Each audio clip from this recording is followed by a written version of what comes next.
जतिमा पनि काठमाडौँ उपत्यका सम्पन्न र समृद्ध थियो। यो कुरा दुई तीन कुरोले स्थापित गर्न सकिन्छ। एउटा कुरा त पृथ्वीनारायण शाहकै उहाँको प्रशंसकहरूले भन्नुहुन्छ, लेख्नु भएको छ, पृथ्वीनारायण शाह एउटा गोर्खाका गरिब गोर्खाका राज्यका रजौटाका एउटा राजकुमार काशीतिर जाँदा कि फर्किँदाखेरि उनले त्यो माथि डाँडादेखि काठमाडौँ उपत्यका हेरे अरे अनि काठमाडौँ उपत्यकाको सम्पन्नता देखेर उनलाई लोभ लाग्यो अरे अनि लोभ लागेर काठमाडौँ उपत्यकालाई म के अरे जित्छु, काठमाडौँ उपत्यकालाई म लडाइँ गरेर म आफ्नो लडाइँ वा षड्यन्त्र गरेर म जित्छु र आफ्नो बनाउँछु भन्ने उनको सपना उनको भयो अरे। भनेपछि पृथ्वीनारायण शाहकै प्रशंसकहरूले त्यतिखेर काठमाडौँ सम्पन्न थियो भनेर भनेका छन्। त्यसबाहेक तपाईँले काठमाडौँ उपत्यका जानुभएको बेला देख्नुभएको होला त्यो ठुला ठुला दरबारहरू, मन्दिरहरू, गुम्बाहरू जुन चाहिँ प्रायः सबै पृथ्वीनारायण शाहको पालाभन्दा अगाडि बनेको थियो।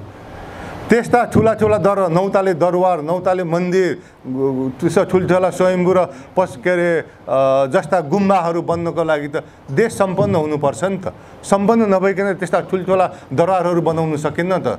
यदि सकिने भए त हामी यहाँ झापामा पनि बनाउँथ्यो होला, पाँचथरमा पनि बनाउँथ्यो होला, पश्चिममा पनि हुन्थ्यो होला, तर बनाएको थिएनौँ। काठमाडौँले सक्यो किनभने काठमाडौँ सम्पन्न थियो। अनि काठमाडौँ कसरी सम्पन्न थियो भनेर र सम्पन्न काठमाडौँ कसरी चाहिँ गरिब भयो भनेर चर्चा गर्नु जरुरत छ। काठमाडौँ सम्पन्न हुनुको लागि एउटा त्यहाँको माटो पनि हो। काठमाडौँमा अति उर्वर माटो छ। त्यहाँ थोरै मेहनत गरे पनि थोरै रोए पनि धेरै फसलहरू पाक्छ। त्यसले गर्दा आफूलाई चाहिने एउटा कृषकले आफूलाई चाहिने भन्दा बढी उत्पादन गर्छ। त्यो त राज्यले पनि केही ट्याक्स लिन्छ हैन र त्यसो गर्दा राज्य पनि सम्पन्न हुन्छ। एउटा काठमाडौँ सम्पन्न भएको उर्वर माटोले गर्दाखेरि। दोस्रो कुरा चाहिँ काठमाडौँ सम्पन्न भएको काठमाडौँ चाहिँ तिब्बत र भारत बीचको व्यापारको नाका थियो। व्यापारको नाका भएपछि त्यो नाका त धनी हुन्छ किनभने त्यो व्यापारिक नाकामा व्यापारीहरू आउँछन्, उनीहरू बस्छन्, खान्छन्, होटलहरू खोलिन्छ होला, उनीहरूले तिब्बतदेखि सामानहरू भारततिर पठाइन्थ्यो, भारतदेखि सामानहरू तिब्बततिर पठाइन्थ्यो। त्यहाँको राज्यहरूले ट्याक्स लगाउँछ, ट्याक्स लगाएपछि त्यो राज्यहरू सम्पन्न हुन्छन्, धनी हुन्छन् हैन, त्यसरी पनि धनी थियो। अर्को चाहिँ त्यतिखेर काठमाडौँले चाहिँ के गर्थ्यो भने तिब्बतलाई सिक्का बनाएर बेच्थ्यो। तिब्बतको लागि सिक्का काठमाडौँले बनाउँथ्यो। त्यसले दुईटा कुरा जनाउँछ। एउटा कुरो त्यो समयमा तिब्बतले आफूले सिक्का बनाउनु नसकेर काठमाडौँलाई बनाउनु दियो अनि काठमाडौँलाई दिँदाखेरि सायद भारतलाई पनि दिन्थ्यो होला, अन्य ठाउँहरूलाई पनि दिन्थ्यो होला, ती ठाउँभन्दा काठमाडौँलाई दियो भनेपछि काठमाडौँको सिप, काठमाडौँको टेक्नोलोजी त्यतिखेर यो क्षेत्रमा बढी अगाडि थियो भनेपछि त्यो विकसित थियो अरू अन्य वरिपरिको दाँजोमा हैन। अनि त्यस्तो विकसित क्षेत्रले सिपमूलक भएको समाजले सिक्का जस्तो सिपमूलक सामान बनाएपछि उसले बेच्दाखेरि के हुन्छ भने त्योबाट बढी मुनाफा पाइन्छ, कमाइन्छ, बढी सम्पत्ति कमाइन्छ। तपाईँ गाई वा भैँसीको दुध सिधै दुध बेच्नुहुन्छ वा तपाईँले त्यो दुधलाई घिउ बनाएर बेच्नुहुन्छ भने घिउबाट बढी नाफा पाउनुहुन्छ। अझ सिक्का त त्यो घिउभन्दा पनि बढी प्रशोधित चिज हो, बढी स्किलसिप भएको चिज हो। उदाहरणको लागि तपाईँलाई म भन्छु, आज हामी सबै फोनहरू चलाउँछौँ। एउटा फोन हामीले किन्नु पर्यो भने हाम्रो बारीमा आँप छ वा केरा छ भने 5 बोरा आँप बेच्नुपर्ने हुन्छ होला, 5 बोरा हामी चाहिँ केरा बेच्नुपर्ने हुन्छ होला भनेपछि त्यस्तो सिपमूलक चिजले चाहिँ बढी मुनाफा कमाउँछ। त्यसरी काठमाडौँ सम्पन्न भएको थियो। पृथ्वीनारायण शाहले काठमाडौँलाई जिते पनि षड्यन्त्रपूर्वक जितेको है। त्यो उनीहरूले साँच्चैकै उनको लडाइँको नियम खेलेर होइन। त्यतिखेरको जमानामा लडाइँको नियम जहिले पनि अहिले पनि लडाइँको नियम हुन्छ, त्यतिखेर पनि लडाइँको नियम हुन्थ्यो। त्यतिखेरको लडाइँको नियम अनुसार चाहिँ चाडपर्वमा आक्रमण गर्नु हुँदैन भन्ने थियो। तर पृथ्वीनारायण शाहले काठमाडौँमा त इन्द्र जात्राको दिन चाडपर्व मनाएर रक्सी सक्सी खाएर भोज भत्यार गर्दै गरेको बेला आक्रमण गरेर जितेका हुन् नि। झुक्क्याएर लडाइँको नियम नमानेर वा लडाइँको नियमलाई अपहेलना गर्दै उनले जितेका हुन्। तर जे भए पनि काठमाडौँलाई जिते षड्यन्त्रपूर्ण तरिकाले भए पनि। अनि त्यसपछि उनले के गरे, काठमाडौँमा रहेका मुस्लिम क्रिस्चियन व्यापारीहरूलाई धपाइदिए। अनि व्यापारीहरूलाई धपाइदिएपछि व्यापार कम भएपछि देश उत्तिकै धनी रहिरहन्छ त। देश त ओह्रालोको बाटो, व्यापारमा त ओह्रालोको बाटोमा लाग्यो नि। अनि त्यसपछि उनले तिब्बतसँग लडाइँ गरे। अब जसलाई सामान बेच्नु छ उसँग लडाइँ गरेर हुन्छ अनि त्यसपछि तिब्बतले सिक्का पनि लिन छोड्यो, तिब्बतसँगको व्यापार पनि कम भयो, अनि देश समृद्ध रहिरहन्छ। यसरी पृथ्वीनारायण शाहको नीतिले, पृथ्वीनारायण शाहको व्यवहारले त्यो र उनको त्यतिखेर पृथ्वीनारायण शाहको सन्तानदेखि अपनाएको एकात्मक व्यवस्थाले चाहिँ सम्पन्न काठमाडौँलाई पनि गरिब बनायो। काठमाडौँ सम्पन्न रहिरहेको भए सायद काठमाडौँले अन्य वरिपरिको क्षेत्रलाई पनि तान्थ्यो होला, होइन? त्यो काठमाडौँको देखासिकी गरेर अरू पनि धनी हुन्थ्यो होला, तर सम्पन्न काठमाडौँलाई नै पृथ्वीनारायण शाहले गरिब बनाए। भनेपछि के नेपालको उदाहरणले के प्रश्न देखिन्छ भने एकात्मक व्यवस्थाले देशलाई समृद्ध बनाउनु त कता कता, बरु एकात्मक व्यवस्थाको नीतिले देशलाई चाहिँ गरिब बनाउँछ। अब म तपाईहरुलाई त्यसो भन्दाखेरि चाहिँ म अब अर्को एउटा संघीयताले कसरी समृद्ध गर्छ भनेर चाहिँ म तपाईलाई एक दुईवटा देशको उदाहरण दिन्छु। अमेरिकाको चर्चा गर्नेछु, त्यसपछि स्विजरल्यान्डको चर्चा गर्नेछु। अमेरिकाको चर्चा गर्दाखेरि म तपाईहरुलाई के भन्छु भने अमेरिका र नेपालको स्थापना सँगसँगै लगभग उस्तै टाइममा भएको, लगभग 10 वर्षको पछि छ, अघि पछि यी देशहरू निर्माण भएका हुन्। अमेरिकाले सुरुदेखि नै संघीयता अपनायो, कहिले पनि एकात्मक व्यवस्था अपनाएको छैन। अमेरिकाले संघीयता अपनायो सुरुदेखि, अहिले ऊ संसारको सबभन्दा शक्तिशाली देश छ, अहिले ऊ संसारको धनी देशहरूमध्ये एक हो। त्यो त एकात्मक व्यवस्थाले गर्दा भएको होइन नि, किनभने उसले कहिले पनि एकात्मक व्यवस्था अपनाएन। अमेरिका सम्पन्न भएको यदि संरचनाले सहयोग गरेको थियो भने त्यो संघीय व्यवस्थाले गरेको हो। संघीयता अपनाएर अमेरिका धनी देश भएको हो। त्यसो भन्दा केही साथीहरू भन्लान् हैन अमेरिका त धनी देश छ, अमेरिकाले त थुप्रै के अरे प्रदेशहरू धान्न सक्छ, उसलाई बोझ हुँदैन भनेर भन्लान्। म तपाईहरुलाई के प्रश्न पार्न चाहन्छु भने अमेरिका स्थापना हुँदाखेरि अमेरिका पनि गरिब थियो। म यो तपाईलाई कसरी स्थापित गर्न चाहन्छु भने कुनै पनि कोलोनाइज उपनिवेश रहेको देश धनी हुँदैन।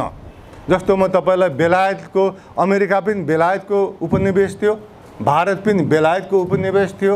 भारतमा बेलायतीहरूले के गर्थे? बेलायतीहरूले अरू कुरो त छोडौँ, कपास जस्तो चिज पनि भारतमा कपडा बनाउनु रोक लगाए। त्यही कपासलाई उनीहरूले बेलायतमा पुर्याए, बेलायतमा कपडाहरू बनाए, अनि त्यो कपडा चाहिँ बनाएर चाहिँ भारतमा फेरि ल्याएर बेच्थे। त्यसरी चुसेको थियो क्या, त्यसरी शोषण गरेको थियो। त्यसरी चाहिँ उपनिवेश देशहरू चाहिँ गरिब हुन्छन्, शोषित हुन्छन्। अमेरिकाको हालत पनि त्यही थियो। अमेरिका पनि बेलायतको एउटा कोलोनी थियो, त्यहाँ पनि बेलायतीहरूले साम्राज्यले चुसै थिए। त्यो बढी चुस्यो भनेपछि अनि अमेरिकाले पनि स्वतन्त्रता खोजे, मागे, त्यसको लागि आन्दोलन गरे र उनीहरू पनि समृद्ध भए, के अरे अनि स्वतन्त्र भए। भनेपछि अमेरिका पनि संघीयता अपनाउँदाखेरि गरिब थियो, संघीयता अपनाएर ऊ धनी भएको हो। म केही क्षणपछि संघीयताले कसरी देशहरूलाई धनी बनाउँछ भन्ने सैद्धान्तिक पक्षहरू चर्चा गर्छु, तर त्यो चर्चा गर्नुभन्दा अगाडि म अर्को केही कुरोहरू भन्छु। अब हाम्रा यहाँ साथीहरू चाहिँ के अरे संघीयतामा प्रान्तहरू धेरै बनाइयो भने धेरै बोझ हुन्छ भनेर कुरा गर्नुहुन्छ, होइन? अमेरिकामा 10 लाख भन्दा कम जनसङ्ख्या भएका 5-6वटा प्रान्तहरू छन्। 6 लाख, 7 लाख, 8 लाख भएका रोड आइल्यान्ड भन्ने, भेरमोन्ट भन्ने, नर्थ डेकोटा भन्ने, साउथ डेकोटा भन्ने यी प्रान्तहरूमा 10 लाख भन्दा बढी कम जनसङ्ख्या छ। अनि अमेरिकामा 10 लाख भन्दा कम जनसङ्ख्या भएका गरिब अमेरिकामा बोझ नहुने, नेपालमा मात्र बोझ हुने सम्भव छैन नि त। बोझ हुने भए, संघीयता बोझ हुने भए त 5-6 लाखको जनसङ्ख्या भएको प्रान्त बोझ हुने भए त अमेरिकामा पनि बोझ हुन्थ्यो नि त। खोइ त अमेरिकामा त बोझ भएन त। अमेरिका त त्यसले ती प्रान्तहरूलाई धनी बनाए, अमेरिका आफै प्रान्त भयो, होइन, धनी भयो। त्यसले गर्दा यो संघीयताहरू बोझ हुन्छ, त्यसले गर्दा ठुला प्रान्तहरू बनाउनु पर्छ भन्ने यी भ्रामक तर्कहरू मात्र हुन्। यिनीहरूमा वैज्ञानिक दम छैन, वैज्ञानिक आधारहरू छैन। अमेरिकामा यदि ती साना प्रान्तहरू 5 लाख, 6 लाख, 7 लाखका प्रान्तहरू बोझ हुने भए त यो 200-250 वर्षमा अमेरिकाले ठुलो प्रान्त बनाइहाल्थ्यो नि त, होइन? जस्तो अमेरिकामा एउटा साउथ डेकोटा, नर्थ डेकोटा र साउथ डेकोटा भन्ने दुईटा प्रान्तहरू छन् सँगसँगै। त्यो साउथ डेकोटा र नर्थ डेकोटालाई मिलाएर एउटै डेकोटा मात्र भन्ने प्रान्त बनाउँथ्यो होला। तर अमेरिकाले त्यो जरुरत सम्झेन, किनभने त्यो प्रान्त बोझै भएको छैन। बोझ नभएको प्रान्तलाई किन छ? बरु अमेरिकाले त अमेरिकाको समाजशास्त्रीहरूले त सङ्घीयताले गर्दा अमेरिका समृद्ध भएको भनेर भन्नुभएको छ। यसको बारे म भरे तपाईँहरू चर्चा गर्नेछु। अब म तपाईँहरूलाई स्विजरल्यान्ड भन्ने देशको चर्चा गर्छु। स्विजरल्यान्ड भनेको देश नेपालभन्दा सानो देश हो। स्विजरल्यान्डको जनसङ्ख्या 90 लाख पनि छैन। त्यहाँ 26वटा प्रान्तहरू छन्। स्विजरल्यान्डमा सबभन्दा जनसङ्ख्या 16,000 हो। तपाईँको यहाँ कुन वडा नम्बर 1 को पनि 16,000 भन्दा बढी जनसङ्ख्या होला, होइन?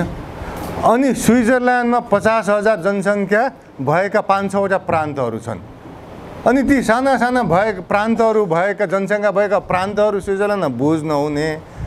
नेपालमा 20 लाखको प्रान्त बनाउँछौँ वा 25 लाखको प्रान्त बनाउँछौँ भन्दा पनि होइन बोझ हुन्छ भनेर भन्छन्, होइन? त्यसले गर्दा यिनीहरूको कुनै पनि तर्कहरूमा कुनै दम छैन।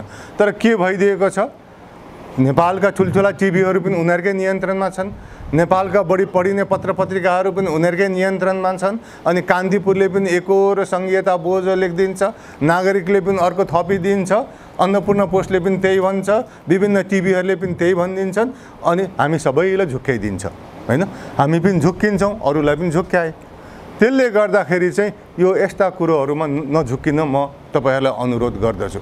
अझ स्विजरल्यान्ड त कस्तो देश हो भने फेरि अहिलेकै कुरा होला क्या, होइन? स्विजरल्यान्ड त अब युरोपमा धनी देश हो नि त। धनी देश भएको उनीहरूले 26वटा पनि सक्छ होला नि त धान्न भनेर भन्छन् होला।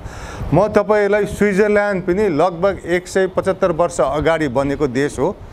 स्विजरल्यान्डले सङ्घीयता अपनाउँदाखेरि त्यहाँ भर्खर लडाइँबाट उनीहरूले लडाइँ सिद्ध्याए, आपसी गृहयुद्ध सिद्ध्याएपछि शान्ति स्थापना गर्नको लागि उनीहरूले सङ्घीयता अपनाए। त्यतिखेर स्विजरल्यान्ड गरिब थियो, कृषि प्रधान देश थियो। स्विजरल्यान्ड भूपरिवेष्टित देश पनि हो। स्विजरल्यान्ड पहाडै पहाड भएको देश पनि हो। अनि स्विजरल्यान्ड त नेपालको दाँजोमा अझ अभागी छ। नेपाल जतिको पनि घाम लाग्दैन, किन्तु उत्तरी गोलार्धमा छ, होइन? त्यसो भएपछि स्विजरल्यान्डमा त्यहाँ मकै पनि नेपालभन्दा ढिलो पाक्छ, आलु रोपे पनि आलु पनि ढिलो पाक्छ, अन्य कृषि प्रधान कुरोहरू त्यहाँ ढिलो उम्रिन्छन्, फस्टाउँछन्। भनेपछि त्यो स्विजरल्यान्ड त नेपालभन्दा पनि प्राकृतिक स्रोत साधनले कम भएको के? नेपालमा त कमसेकम घाम त मध्य र दक्षिण नेपालमा त डह्रोसँग लाग्छ, स्विजरल्यान्डमा त्यति पनि लाग्दैन। स्विजरल्यान्डमा अन्य प्राकृतिक स्रोत साधन पनि छैन, तर पनि ऊ धनी भयो, समृद्ध भयो। उसले सुरुदेखि उसले पनि सङ्घीयता अपनाएर धनी भयो। स्विजरल्यान्ड कसरी धनी भयो भन्नाले त कथा उही हो। स्विजरल्यान्डले पनि आम नागरिकलाई शिक्षित बनायो, सक्षम बनायो, शिक्षामा लगानी गर्यो। अनि आम नागरिकहरू शिक्षित भएपछि स्विजरल्यान्डको म 1-2 कुरोहरू चर्चा गर्छु। तपाईँहरूलाई अहिले त हामी फोन चलाउनु थालेर मैले पनि घडी लाउनु छोडेको धेरै भयो। स्विजरल्यान्डले आफ्नो जमानामा ओमेगा, रोलेक्स जस्तो संसारका बहुत महँगो घडीहरू बनाउँथ्यो र त्यो संसारभरिका धनी धनी मान्छेहरूले लाउँथे। त्यो धनी धनी मान्छेहरूले खोजी लाउने घडी त त्यतिकै त बन्दैन। आम नागरिकहरू सक्षम हुनु पर्यो, त्यहाँ वैज्ञानिकहरू जन्मिनु पर्यो, होइन? अनि सक्षम तरिकाले ती बनाउनु पर्यो। र त्यसरी उसले कुनै स्रोत साधन नभए, प्राकृतिक स्रोत साधन नभए पनि आम नागरिकलाई सक्षम र शिक्षित बनाएर उसले घडी जस्तो संसारभरि डिमान्ड भएको घडी बनाएर, महँगो घडी बनाएर बेचेर ऊ समृद्ध भयो। अनि स्विजरल्यान्डको बारे तपाईँले अर्को कथा पनि सुन्नुभएको होला। हामी घरिघरि पढ्छौँ नि के अरे पत्र पत्रिकामा, होइन नेपालदेखि यति अरबसम्म के अरे वा खरब चाहिँ के अरे सम्पत्ति चाहिँ स्विजरल्यान्डको ब्याङ्कहरूमा कसले थुपारेको छ भने तपाईँ हामीले सोचेको पढ्छौँ नि। संसारभरिको मान्छेहरूले त्यो सम्पत्तिहरू स्विजरल्यान्डको ब्याङ्कमा लगेर थुपार्छन्, लुकाउँछन् वा थुपार्छन्। किन स्विजरल्यान्डमै लानु पर्यो? किन अन्य देशमा लानु? किनभने स्विजरल्यान्डले विशिष्ट ब्याङ्किङ सिस्टम स्थापना गर्यो। अरूले पनि त चाहन्थ्यो होला नि सबै पैसा जति मेरो देशमा आओस् भनेर। तर स्विजरल्यान्डले शिक्षा मार्फत उसले विशिष्ट के अरे ब्याङ्किङ सिस्टम बनायो। अनि संसारभरिका मान्छे हुँदा नेपालका मान्छेहरू पनि भ्रष्टाचार गर्छन् अनि पैसाहरू स्विजरल्यान्डमा लगेर थुपारेको हामीले प्रत्येक साल जस्तै एकपल्ट यो पढ्छौँ। त्यसले गर्दा त्यो कसरी सक्यो? कथा फेरि उही हो। एक, उसले सङ्घीयता अपनायो। सङ्घीयता अपनाएपछि उसले आम शिक्षामा जोड गर्यो र उसले शिक्षित र सक्षम नागरिकहरूमा मार्फत मानव संसाधन विकास गरेर चाहिँ ऊ चाहिँ धनी भयो, होइन? त्यसले गर्दाखेरि सङ्घीयताले चाहिँ देशहरू धनी बनाउँछ। अब सङ्घीयताले देशहरू कसरी धनी बन्छ भने सङ्घीयताले त विभिन्न प्रान्त बिचमा प्रान्तहरूलाई अधिकार सम्पन्न गर्छ हैन। म त्यसको बारे तपाईहरुलाई म चर्चा गर्छु। अब यसरी चर्चा गर्दाखेरि म एउटा कुरो जस्तो सङ्घीयता भनेको चाहिँ के हो भने प्रदेश र केन्द्र बीचको संवैधानिक हिसाबले शक्ति विभाजन हो। म यो चर्चा गर्नको लागि म नेपालको सङ्घीयता एकछिन चर्चा गर्छु।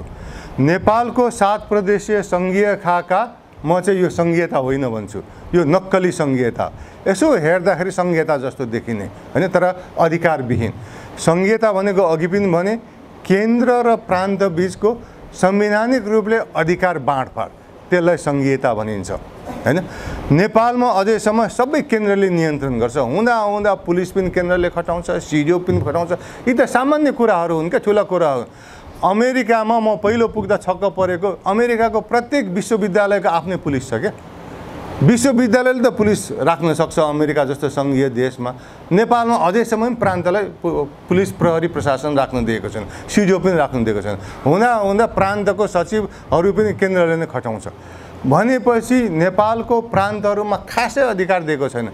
यसो सिमाना कोरिदिएको छ, प्रदेश सभासदहरू नियुक्ति गरिदिएको छ, उनीहरूलाई मिटिङ बस्न दिएको छ, तर खासै अधिकार छैन।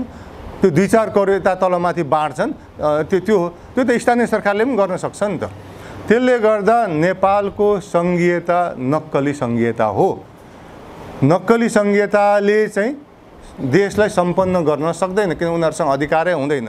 र यसको सिलसिलामा म तपाईलाई 1-2वटा नक्कली सङ्घीयताको उदाहरणहरू दिएर नक्कली सङ्घीयताले कसरी सङ्कट निम्त्याउन सक्छ, कसरी दुर्घटना निम्त्याउन सक्छ भनेर म तपाईहरुको सामु चर्चा गर्नेछु। सोभियत सङ्घको सङ्घीयता, युगोस्लाभिया, चेकोस्लोभाकिया र पहिलाको पुरानो पाकिस्तानको सङ्घीयतालाई विज्ञहरू चाहिँ नक्कली सङ्घीयता भन्नुहुन्छ। किन नक्कली सङ्घीयता? अब सोभियत सङ्घले पनि सङ्घीयता, सोभियत सङ्घीयता भनेर भनेको थियो र त्यहाँ पनि सिमानाहरू कोरिएका थिए हैन, हेर्दाखेरि सङ्घीय जस्तै थियो। तर विज्ञहरूले सोभियत सङ्घ आदि इत्यादिलाई नक्कली सङ्घीयता यो कारणले भने कि कम्युनिस्ट राज्यमा सम्पूर्ण शक्ति केन्द्रमा केन्द्रीकृत हुन्छ भनेपछि त्यहाँ सङ्घीयता भनेर प्रान्तहरू बनाइएको छ, तर केन्द्रले त्यो प्रान्तहरूको गभर्नर महासचिवहरू तोक्छ र उनीहरू मार्फत चाहिँ ती सञ्चालन, ती नियन्त्रण गर्छन् भनेपछि त्यो त सङ्घीयता होइन नि त। प्रान्तले त आफ्नो स्वविवेकले केन्द्रले नचाहना पनि आफ्नै किसिमको नीति नियम त बनाउन सकेन नि त। त्यसले गर्दा सोभियत सङ्घ नक्कली सङ्घीयता थियो, युगोस्लाभिया नक्कली सङ्घीयता थियो, चेकोस्लोभाकिया नक्कली सङ्घीयता थियो, पुरानो पाकिस्तान पनि नक्कली सङ्घीयता थियो। र यी सबै नक्कली सङ्घीयताहरू टुक्रे। किन टुक्रे भने प्रान्तलाई अधिकार दिएको छैन, प्रान्तले आफ्नो प्रान्तमा हुने विशिष्ट समस्याहरू सम्बोधन गर्न सक्दैन, केन्द्रले बुझ्दैन, केन्द्रले गर्दैन, प्रान्त आफैले बुझ्छ तर उसँग गर्ने अधिकार छैन। अनि त असन्तुष्टिहरू त बढ्दै जान्छ नि त। आज एउटा समस्या आयो त्यो सम्बोधन गर्न सकेन, भोलि अर्को समस्या आयो त्यो सम्बोधन गर्न सकेन, पर्सि अर्को विशिष्ट समस्या आयो त्यो सम्बोधन गर्न सकेन भनेपछि त त्यो असन्तुष्टिहरू त बढ्दै जान्छ नि त। अनि जब केन्द्र कमजोर हुन्छ सोभियत सङ्घ टुक्रियो, युगोस्लाभिया टुक्रियो, चेकोस्लोभाकिया टुक्रियो, पाकिस्तान पनि टुक्रियो। अब पाकिस्तानको कथा चाहिँ पाकिस्तान त कम्युनिस्ट राज्य त थिएन, सामन्तवाद त थिएन, के अरे साम्यवाद त थिएन, तर पाकिस्तानमा मिलिट्री र ब्युरोक्रेसीको सहयोगले पश्चिम पाकिस्तानी वा विशेष गरी पन्जाबीहरूले पाकिस्तानलाई नियन्त्रणमा लिएका थिए। र त्यतिखेर त्यो बङ्गलादेश पूर्वी पाकिस्तानमा बङ्गलादेश टुक्रिनुभन्दा अगाडि पूर्वी पाकिस्तानको पार्टीले सबभन्दा बढी सिट जितेको थियो। त्यति हुँदाखेरि पनि उनीहरूलाई सरकार बनाउनु दिएन। अनि यो त अति भयो भनेर चाहिँ अनि पूर्वी पाकिस्तानीहरूले गृहयुद्ध सुरु गरे र 1 वर्षभित्रै पूर्वी पाकिस्तान वा बङ्गलादेशको जन्म भयो। त्यसले गर्दाखेरि सङ्घीयता भन्ने, सिमाना कोर्ने हैन, सङ्घीयता जस्तो रूप दिने तर प्रान्तहरूलाई अधिकार नदिएको सङ्घीयता, नक्कली सङ्घीयताले संसारमा सङ्कट निम्त्याएका छन्। नेपालमा पनि गर्न सक्छन् कि सक्दैन भोलि देखिन्छ। तर संसारभरिको इतिहास हेर्ने भने यदि यो नेपालमा नक्कली सङ्घीयताले केही गरेको छ भने त्यसले दुर्घटनातिर हामीलाई क्रमशः लाँदैछ। त्यसले गर्दा यो नक्कली सङ्घीयतालाई अन्त्य गरी सशक्त यो देशको समृद्धिको लागि साँच्चैको सङ्घीयता त हामीले स्थापना गर्नु जरुरत छ। अब यसो भनेपछि म सङ्घीयताको तपाईलाई एकपल्ट कसरी सङ्घीयताले विकास गर्छ भन्ने कुरोहरूतिर म जान्छु।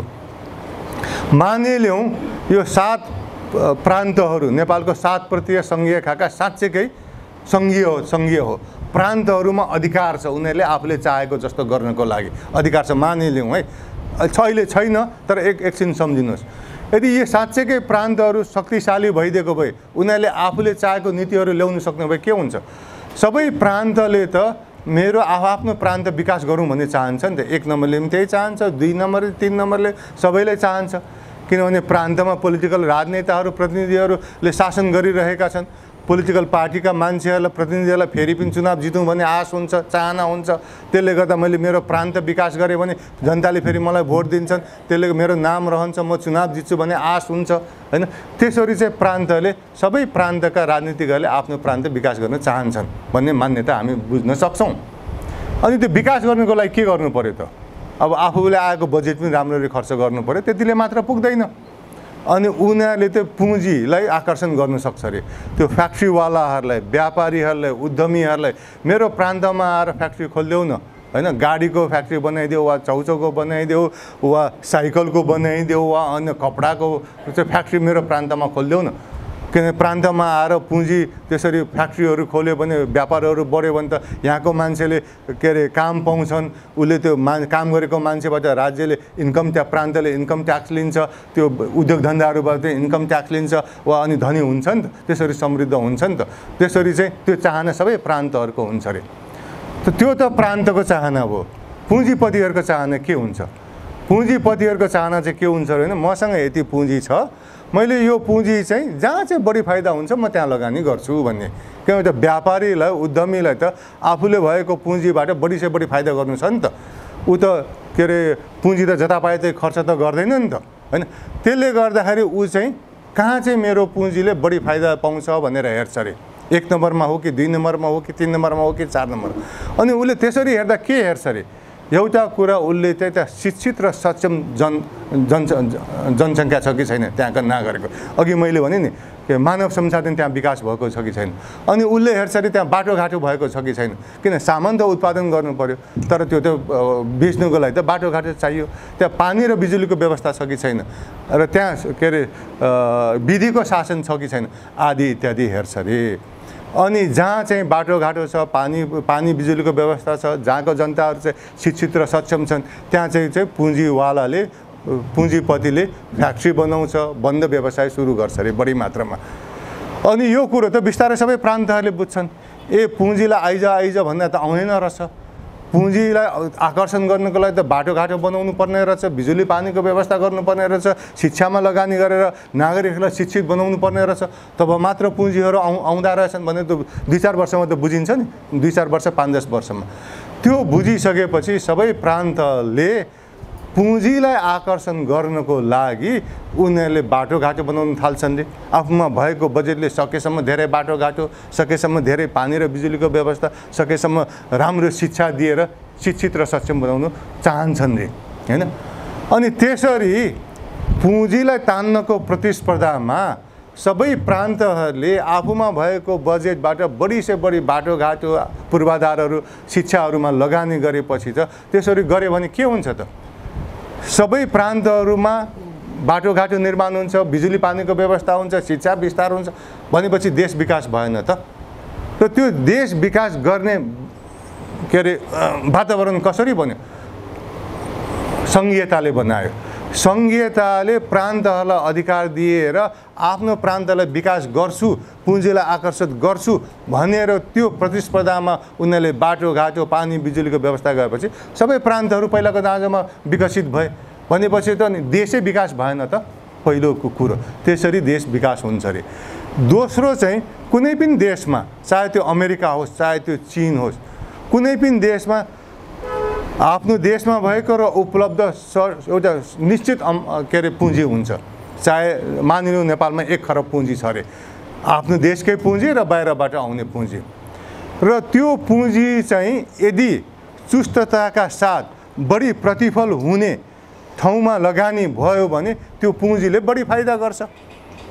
अनि देश सम्पन्न हुन्छ। जस्तो हामीले 10 जना मान्छेलाई 1-1 करोड दियौँ रे, र को चाहिँ ती 10 जना मध्ये को चाहिँ बढी धनी हुन्छ? जुन व्यक्तिले बढी प्रतिफल हुने ठाउँमा लगानी गर्यो त्यो व्यक्ति बढी धनी हुन्छ। जसले चाहिँ त्यो पुँजीको व्यवस्था बुझेन, उसले राम्रो ठाउँमा लगानी गरेन, ऊ गरिब हुन्छ वा ऊ धनी हुँदैन, हैन? त्यसले गर्दा नेपालमा भएको उपलब्ध हुने पुँजी, देशमा भएको पुँजी, बाहिर हुने पुँजी यदि हामीले बढी फाइदा हुने प्रदेशहरूमा लगाएर, सेक्टरमा लगाएर त्यो भएको पुँजीले बढी मुनाफा दियो, बढी प्रतिफल दियो, बढी फाइदा दियो भने त्यसरी देश विकास हुने हो। त्यसरी चाहिँ संघीयताले चाहिँ देश चाहिँ विकास गर्छ भनेर भन्दछन्। यसै सिलसिलामा म तपाईलाई एउटा अमेरिकाको एउटा प्रान्तको उदाहरण दिन्छु। अमेरिका भनेको कस्तो देश हो भने त्यहाँ चाहिँ सङ्घ वा केन्द्रभन्दा प्रान्तहरू शक्तिशाली भनेर भनिन्छ। किन अमेरिका त विभिन्न देशहरू मिलेर बनेको देश हो नि त, त्यसो गर्दा त केन्द्रलाई त कसैले पनि शक्तिशाली बनाउँदैन नि त। अमेरिकाको कथा त्यो हो। अमेरिकामा एउटा नेभेडा भन्ने यस्तो राज्य छ, त्यो चाहिँ मरुभूमि हो, हैन? त्यहाँ अरू केही छैन, थोरै खनिज पदार्थहरू छ, मान्छेहरू पनि जानेनन्, मरुभूमिमा को बस्ने। अनि नेभेडाले कसरी विकास गर्ने त? त्यो त केन्द्रको मान्छेलाई चासो पनि हुँदैन, थाहा पनि हुँदैन, अन्य प्रदेशको पनि त्यो इन्ट्रेस्टको विषय भएन। अनि नेभेडाले के गर्यो भने अमेरिकामा अन्य प्रदेशहरूमा जुवा घर बनाउनु दिँदैन प्रान्तहरूले, त्यो प्रान्तको अधिकारभित्र पर्छ। नेभेडाले के गर्यो भने म त अरू तरिकाले विकासै गर्न सक्दिनँ, म मेरो प्रान्तमा जुवा घर खोल्न दिन्छु भनेर अनि त्यो लास भेगास भन्ने सहरमा, नेभेडाको लास भेगास भन्ने सहरमा जुवा घर छ, क्यासिनोहरू के सयौँ क्यासिनोहरू छ बनाएका छन्। अनि त्यहाँ अमेरिकाभरका मान्छेहरू छुट्टी मनाउन जान्छन्, जुवा खेल्न जान्छन्, नाटकहरू हेर्न जान्छन्। संसारका एकदम स्थापित गायक गायिकाहरू त्यहाँ वर्षौँ बस्छन् क्या। प्रत्येक साँझ जस्तो उनीहरूको त्यो कन्सर्ट हुन्छ क्या, त्यो कन्सर्टहरू हेर्न जान्छन्।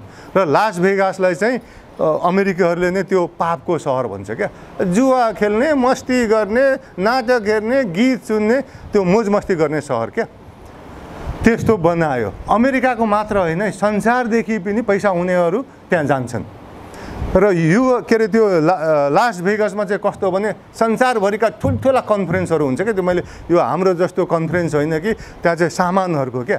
जस्तो लास भेगासमा चियाको पनि ठुलो कन्फरेन्स हुन्छ, चिया किन्ने मान्छेहरू पनि आउँछन्, बेच्ने मान्छेहरू पनि आउँछन्, चियाबारे प्रोफेसनलहरू पनि आउँछन्, संसारभरिदेखि आउँछन् क्या। 50,000 मान्छे एक हप्ताको लागि, कति हप्ताको लागि, कति समयको लागि त्यहाँ पुग्छन्।